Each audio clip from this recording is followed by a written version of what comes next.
Hello and welcome to Tank and AFE News. My name's Tom, and today we are doing a book review. Sort of doing the overhead camera shot on this one, so you don't get to see my face this time. We're gonna look at the actual book because it's really a lot of photos and illustrations. I wanted to give people an idea of what the book actually looks like. This one is called Soviet T-54 Main Battle Tank. It's by James Kinnear and Stephen Sewell, put out by Osprey. Uh, this is sort of the second book they've done together, sort of the second in a series. So the first one, here we'll take a look, it came out a year or two ago, was Soviet T-10 Heavy Tank. And so it looks like they're sort of working their way through the sort of post-war Soviet tanks. And we'll put that one aside there. This one here, first thoughts, it's a little thinner than the T-10 book, but it's still almost 200 pages, so pretty substantial in terms of page count. It's similar in terms of layout and style, so if you have the T-10 book, you sort of know what to expect with this one. It is, as with most Osprey titles, the quality of the book is fine. It's quite a heavy, the paper is quite thick and heavy, it's fairly glossy, so the reproduction on the photos and everything is very good.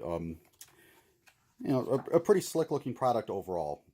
As to the actual content, a couple things to point out. I'm not focusing very well there. This is on the Soviet T-54. Notice there's no /55. This does not look at the entire history of the vehicle. This book really is just looking strictly at the T-54 and primarily the development of that tank. So this book's primarily a developmental history. If you're looking for a combat history, if you're looking for stories of these machines in the field, you're not going to find that here. This is really looking at development. So think sort of something more in the vein of like a Honeycutt style book. And so if you're really interested in the nuts and bolts of how this tank got designed and built and the different personalities and design bureaus involved, you're going to enjoy this a lot. If you're looking for, like I said, for stories of T-54s in combat and whatnot, this is not going to scratch that itch, so to speak. All right, well, let's open this thing up and see what it actually looks like inside. Give people an idea of. So here's the first chapter, deals specifically with Morozov, who's the design bureau head and a huge figure in Soviet tank development, had key roles in everything from the T-34 up to the T-64 later on in the Cold War.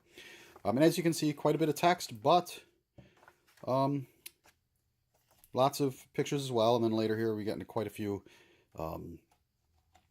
technical drawings as well as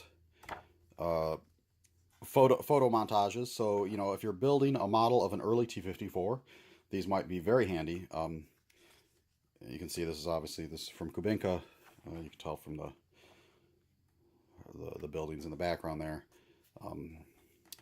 So you can see there's a substantial number of reference photos in here. So that, like I said, will be of interest for people building model kits. But like I said, there's still plenty of text and history, so if you're interested in the early development of this tank or just, Soviet tank design history, this will be a valuable resource. Then it goes into some of the variants you can see here. And I see my camera's kind of going in and out of focus, but you can see it well enough to get an idea of how the book's laid out, what to expect from it. And of course, in the back of the book, we will find appendices. There's a few different informational charts here, as well as a nice cutaway, and then of course you got your bibliography. And this is interesting in that it's pretty clear this book is primarily based on secondary sources coming out of Russia. Obviously, these two authors are well versed in their topic. They've spent really their professional lifetime looking at Soviet tanks and tanks in general. Mostly I'm talking about Cookie Sewell. I don't know as much about James Kinnear. And he reads Russian, so most of what they're doing here, you can see from the sources, they're taking all the research that's come out of Russia the last few years, because the Russians that have access to the archival materials, the primary sources. But none of this Russian stuff's been translated in English, so they're able to take all these sources together, and then come out with something for us English readers, because you can see here the books where it's English language section, and look at the Russian language section. So it's not just a regurgitation of the stuff that's already been printed in English. This is them going and looking at the latest sort of research in Russian language stuff, and then creating a book for the English reading audience.